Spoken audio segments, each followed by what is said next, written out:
저희 가정에 2명의 딸아이가 있습니다. 두 딸에게 짓궂게 묻는 질문이 있습니다. 소위 말하는 답정너인데요. 답을 정해놓고 묻습니다. 아빠 사랑해? 하고 물으면 당연히 예상한 대답이 나옵니다. 응, 사랑해. 그러면 한 번 더 짓궂게 묻곤 합니다. 얼만큼 사랑해? 라고 물으면 첫째 아이와 둘째 아이의 대답의 차이가 조금 나타납니다. 초등학교를 입학한 첫째는 우주만큼 사랑한다라고 표현을 합니다. 그러나 아직 어린이집을 다니고 있는 둘째는 자기가 알고 있는 가장 큰 것, 하늘만큼 사랑한다라고 표현을 합니다. 사람은 이렇게 자신이 아는 것만큼 표현을 하고 자신이 아는 것만큼 인식을 하게 됩니다. 저희 집 첫째 딸에게 우주가 가장 큰 것처럼 둘째 딸에게는 하늘이 가장 큰 존재입니다. 이렇게 어떤 사람이 인식을 하고 있는 것을 전제, 개념이라고 표현을 합니다. 이 전제라는 것은 사람의 생각 속에 자리를 잡고 있습니다. 그렇기에 사람의 의식과 무의식 속에서 그 사람의 생각과 가치관, 그리고 삶의 방향과 어떤 문제를 맞이하였을 때에 해결하는 방법 등 다양하게 이 전제와 개념은 작용을 합니다. 이러한 전제는 사람이 자라온 환경에 따라 결정이 되는 것이 대부분입니다. 웬만하면 형성되어 있는 이 전제와 개념은 바뀌지 않습니다. 우리 속담에도 이런 말이 있습니다. 3살 버릇 80까지 간다. 습관에 관한 말이지만 이 습관이 생기고 또한 이 사람이 행동하는 것의 이면에는 전제와 그 사람의 가치관이 있습니다. 이렇게 사람의 전제와 개념, 관념 등은 잘 바뀌지 않는 것을 우리는 쉽게 볼 수가 있습니다. 그렇게 사람마다 각기 다양한 다른 전제를 가지고 있습니다.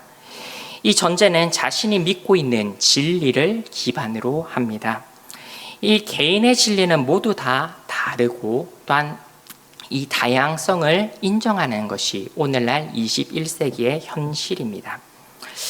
자신이 옳다라고 하는 것을 고수하고 그것을 지키고 집착하는 것이 일반적인 사람의 태도입니다. 그렇기 때문에 자신이 옳다라고 생각하는 것에 대해서 반대의 입장을 내놓는 사람들에게 그 사람은 배타적인 태도를 보입니다. 약간 날카롭게 날이 서 보이고 또 그 사람에게 대화가 통하지 않다라고 느끼게 되며 또 자신의 진리가 묵살당하고 또한 인정받지 않는다고 거부당한다는 생각 때문에 결과로는 화를 내고 격한 감정을 표출하고는 합니다. 이렇게 다양한 개인의 진리가 더욱 활발하게만 이야기되고 있는 오늘날 속에서 가정도 동일하게 이러한 현상이 일어납니다. 가족들에게서도 자신의 말만 옳다라고 주장하게 되고 또한 가족 간의 친목이나 이야기는 점점 사라지고 자신만의 세상을 갖추고 자신의 생각에 동조하고 자신의 생각과 일치하는 사람들만의 교류만을 점점 많아지게 또한 그러한 사람들만 찾게 되는 것이 오늘날의 현실입니다. 이러한 시대를 살다 보면 다른 사람들과의 대화가 쉽지가 않습니다. 특히나 조심하게 되는 부분이 생기기 마련입니다. 어떠한 사람이 중요하게 여기게 되는 부분에 대해서 선뜻 쉽게 표현을 하거나 어떻다라고 말을 하기가 참 힘이 듭니다. 그래서 정확하게 맞다, 아니다 라고 표현하기보다는 돌려서 말하거나 그 부분에 대한 언급을 꺼리게 됩니다. 이렇게 대화를 하는데 어려움이 있다 보니 사람의 마음의 한 구석에서는 우울한 마음 또한 외로운 마음이 점점 늘어납니다. 마음을 터놓고 이야기할 수 있는 막역지유, 베스트 프렌드가 있다라는 것이 자랑거리가 되는 현실이 되었습니다. 그런데 이러한 친구 사이도 내 마음과 같지 않을 때가 있습니다. 사람과 지내다 보면 싸우기도 하고 또한 내가 그렇게 표현하지는 않았는데 내가 한 표현 때문에 오해하기도 하고 또한 그러한 오해가 쌓여서 사이가 나빠지기도 합니다. 삶을 살다 보면 다양한 일들을 겪기 마련입니다. 다양한 사건을 겪은 후에 다시는 보지 않겠다라고 한 친구를 만나게 되면 그 어색함은 말로 할 수가 없습니다. 피해자와 가해자와 같이 어느 누군가가 양보하고 지지 않으면 그 어긋난 관계는 회복되기가 어렵습니다. 그렇게 한 사람의 희생과 헌신으로 오해가 풀리게 되면 이 오해가 풀리게 된 후로는 비온 뒤에 땅이 굳건해지듯이 더욱더 좋은 사이가 되곤 합니다. 이렇게 삶 속에서 많은 문제와 어려움들을 겪곤 하는데 이러한 어려움과 환난은 우리의 삶 속에서만 있는 것이 아니라 신앙의 삶 속에서도 있습니다. 오늘 본문에 나오는 베드로의 이야기를 통해서 우리의 신앙의 걸음 속에서 겪을 수 있는 어려움은 무엇인지 함께 살펴보도록 하겠습니다. 오늘 본문의 말씀은 너무나 유명한 말씀이고 또한 제가 자세히 설명을 하지 않더라도 너무나 쉽게 또한 그리고 익숙하게 생각나실 만한 말씀입니다. 그렇지만 한 가지 우리가 말씀을 들어가기 전에 유념해야 될 것은 베드로가 처해 있는 상황에 대해서 한번 살펴볼 필요가 있습니다. 오늘 본문은 예수님께서 부활하시고 제자들을 한 명 한 명씩 찾아가고 또한 만나시는 장면 중에 일부입니다. 제자들을 처음 부르셨던 것처럼 제자들은 예수님의 죽음 이후에 예수님께서 부르시기 전에 자신의 자리로 돌아갔습니다. 자신이 가장 잘할 수 있는 것을 다시 찾았습니다. 그런데 그곳에서도 실패가 있었습니다. 읽지는 않았지만 23장 3절에서 이렇게 표현을 합니다. 시몬 베드로가 나는 물고기 잡으러 가노라 하니 그들이 우리도 함께 가겠다 하고 나가서 배에 올랐으나 그날 밤에 아무것도 잡지 못하였더니 예수님이 제자들을 처음 부르셨을 때에 제자들은 아무 물고기도 잡지 못했던 상황이었습니다. 밤새 노력하였지만 아무것도 없는 것이 없었습니다. 그리고 그러한 상황 속에서 예수님이 찾아와 주셨고 또한 그들은 많은 물고기를 잡았던 경험이 있습니다. 6절에서 이렇게 밝힙니다. 이르시되 그물을 배 오른편에 던지라 그리하면 잡으리라 하시니 이에 던졌더니 물고기가 많아 그물을 들 수 없었더라. 이 사건을 자신의 삶 속에서 겪어본 적이 있었던 제자들입니다. 그들에게 이 말을 한 이가 누구인지 깨닫게 되는 사건이기도 합니다. 눈치 빠른 주님이 사랑하시는 제자 한 명이 이 말을 하신 분이 예수 그리스도이심을 깨달았습니다. 그 말을 들은 베드로는 역시나 말을 하기보다 행동으로 보여줍니다. 바다로 바로 뛰어들어서 예수님께로 달려갑니다. 그리고 예수님을 만난 제자들은 함께 식사를 합니다. 예수님과 함께 제자들이 식사를 하고 있는 와중에 오늘의 본문이 시작이 됩니다. 예수님을 처음 만난 그 순간이 다시 생각하고 있는 모든 조건들이 충족되었습니다. 그런 부르심을 회상할 수 있는 상황 속에서 또 한 가지 주목할 만한 부분이 나오는데 9절 말씀입니다. 육지에 올라 보니 숯불이 있는데 그 위에 생선이 놓였고 떡도 있더라. 예수님께서 제자들을 부르셨고 또한 식사 자리를 준비하셨음을 보여주곤 있는데 이 부분에서 유독 자세하게 다른 공간복음에서는 나오지 않지만 숯불을 피웠다라고 9절이 밝히고 있습니다. 이 부분은 오늘 읽지는 않았지만 요한복음의 한 부분을 생각나게 합니다. 요한복음 18장 18절 말씀입니다. 그때가 추운 고로 종과 아랫사람들이 불을 피우고 서서 쬐니 베드로도 함께 서서 쬐더라. 읽었던 이 본문에서는 불을 피웠다라고 번역이 되었지만 보다 정확하게는 오늘 방금 전에 읽었던 21장 9절의 말씀처럼 숯불을 피우고 있었다라고 번역하는 것이 보다 올바른 표현입니다. 왜냐하면 요한복음 18장에서 숯불을 피우고 있는 베드로, 즉 예수님을 부인하고 있는 베드로와 21장에서 나오는 베드로가 베드로에게 동일한 사건을 회상하게 하는 장면임을 이 같은 단어를 통하여서 우리는 깨달을 수가 있습니다.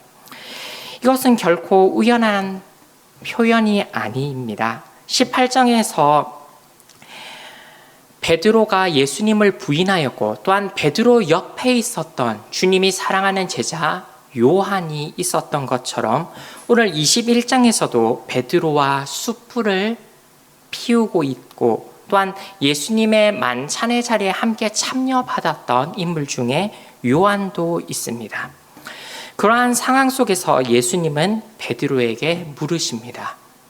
내가 이 사람들보다 나를 더 사랑하느냐?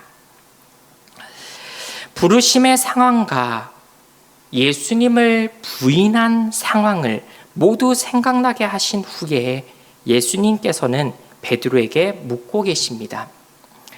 내가 이 사람들보다 나를 더 사랑하느냐? 죽은 줄만 알았던 예수님께서 그에게 묻고 있을 때 베드로가 대답합니다. 네, 주님. 주님께서 내가 사랑하는 줄을 아십니다. 예수님을 부인한 베드로에게 예수님은 똑같은 질문을 한 번 더 하십니다.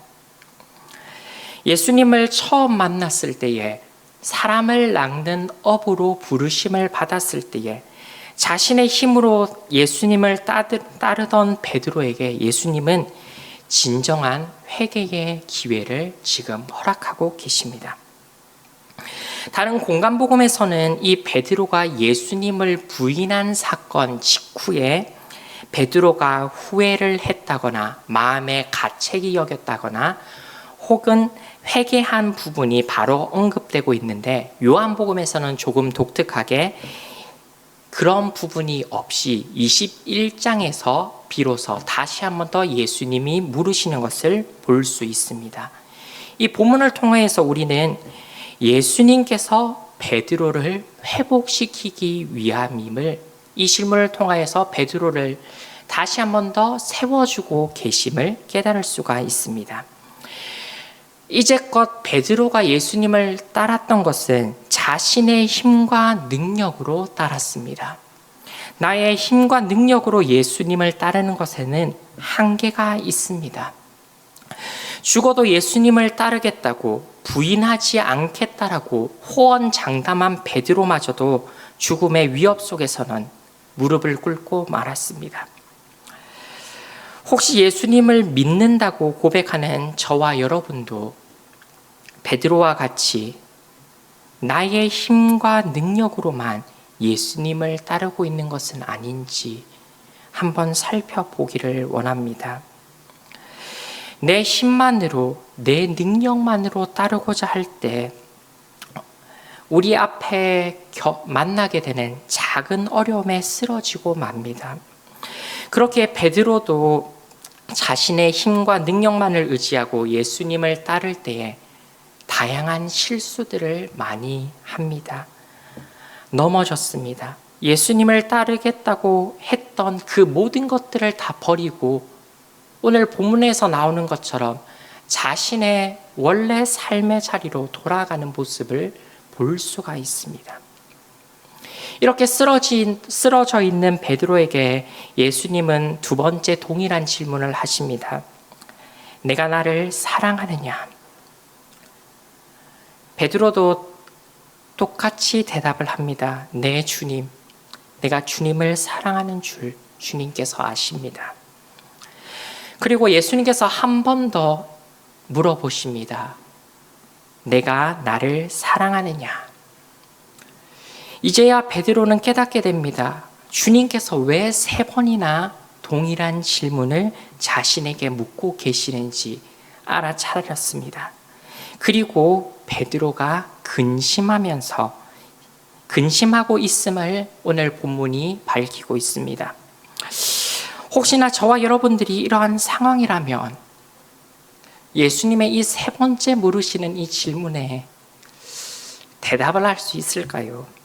예수님을 부인했던 당시의 상황을 동일하게 똑같이 생각나게 하시고 그때 나의 부인을 들었던 요한도 옆에 있는 상황 속에서 나를 사랑하느냐라고 물으신다면 베드로와 같이 동일하게 확신에 차서 대답할 수 있을까요?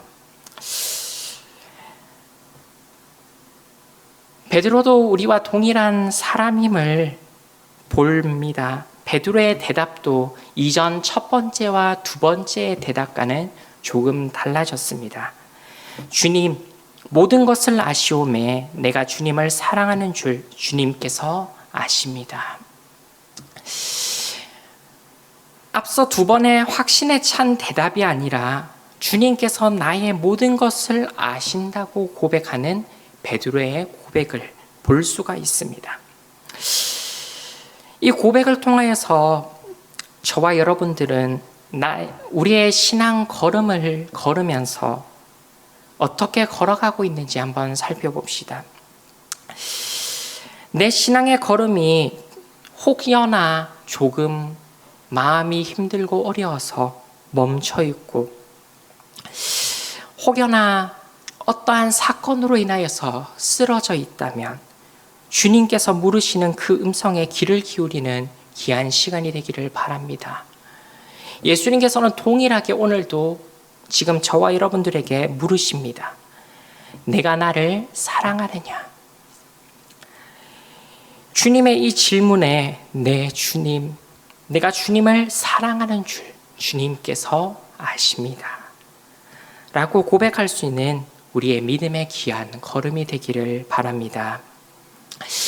한 가지 더 생각해 볼 것은 예수님께서는 베드로에게 사랑하냐고 묻는 것으로 그치지 아니하고 베드로에게 다시 한 번 더 나아가야 할 사명을 주시는 것을 오늘 본문을 통해서 볼 수 있습니다. 오늘 예수님께서 베드로를 부르셨을 때 처음 베드로를 부르셨을 때 이렇게 말씀하셨습니다. 요한복음 1장 42절입니다. 데리고 예수께로 오니 예수께서 보시고 이르시되 내가 요한의 아들 시몬이니 장차 게바라 하리라 하시니라. 게바는 번역하면 베드로라. 우리가 잘 알고 있듯이 베드로, 즉 반석이라는 이름으로 부르시겠다고 예수님께서는 불러주셨습니다. 그리고 요한복음에서는 나오지 않지만 예수님께서는 제자들을 부르시면서 이 제자들에게 사람을 낚는 어부가 될 것이라고 그들의 부르심에 대한 사명을 주셨습니다. 그들의 부르심은 예수 그리스도를 따르며 다른 이들에게 복음을 전하는 복음 전파자의 사명이었습니다. 그런데 이 부르심을 따라가는데 베드로의 힘과 생각과 능력이 걸림돌이 되었습니다. 자신의 힘으로는 예수님을 따르는 것이 불가능하다는 것을 예수님을 사랑한다라고 고백하는 베드로는 깨닫게 되었습니다. 이러한 상황 속에서 예수님께서는 베드로에게 나를 사랑하느냐라고 물으시고 베드로의 대답을 들으시고 그의 대답에 따라 내 양을 먹이고 내 양을 치라라고 말씀하여 주십니다.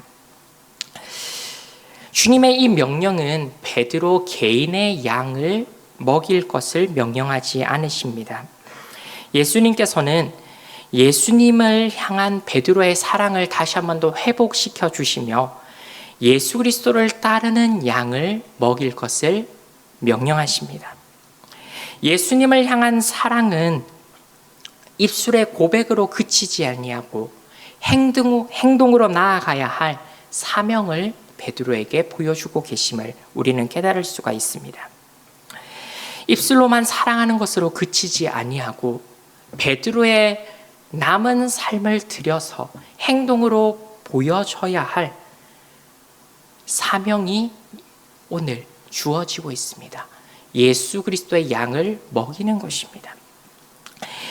베드로가 건져야 하는 사람은 예수 그리스도를 모르는 이들을 건져야 하는 것입니다.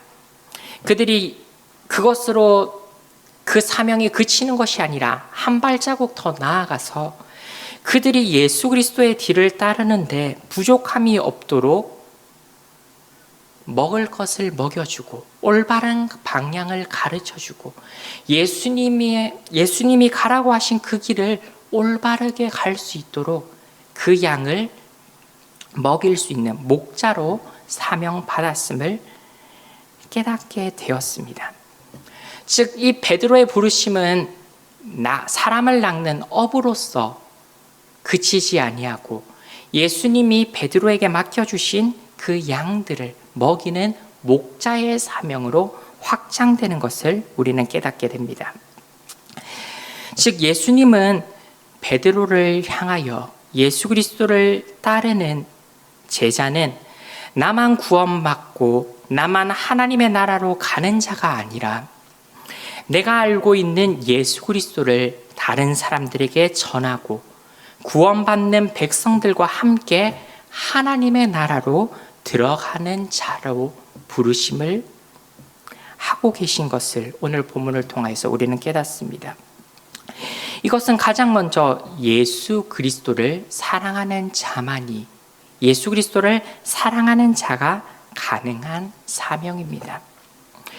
예수님을 사랑함으로 말미암아 우리에게 맡겨주신 이 베드로에게 허락하신 사명이 오늘 우리에게도 동일하게 부르셨음을 믿고 이 사명을 감당하는 귀한 저와 여러분이 되기를 바랍니다. 그리고 예수님은 베드로의 남은 삶에 대해서도 잠시 언급을 하십니다.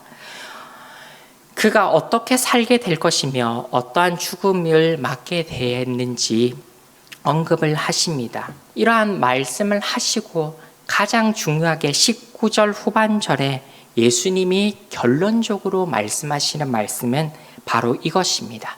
나를 따르라 하신다고 오늘 본문은 우리에게 보여주고 있습니다.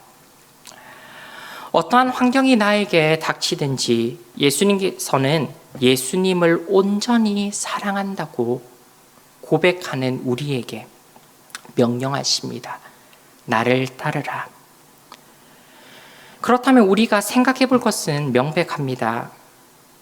지금 나는 예수님을 따르고 있는 사람인지 아닌지, 혹여나 내가 하나님을 믿는다고 하면서 나의 생각을 따르고 있는 것은 아닌지 우리의 삶을 되돌아볼 수 있어야 합니다. 나의 삶을 돌아보면서 우리는 예수님께서 자기 백성을 사랑하셔서 십자가에 죽으신 것처럼 우리의 곁에 있는 이웃을 사랑하는 자가 되어야 합니다. 나에게 허락하신 그 양들을 먹이고 치는 자가 되어야 합니다. 나에게 허락하신 그 양은 나의 가족이 될 수도 있고 나의 친구가 될 수도 있고 나에게 허락하신 새로운 영혼이 될 수도 있습니다. 나 혼자만 구원의 길로 가는 것이 아니라 함께 구원의 길로 걸어갈 수 있는 저와 여러분들의 삶이 되기를 소망합니다.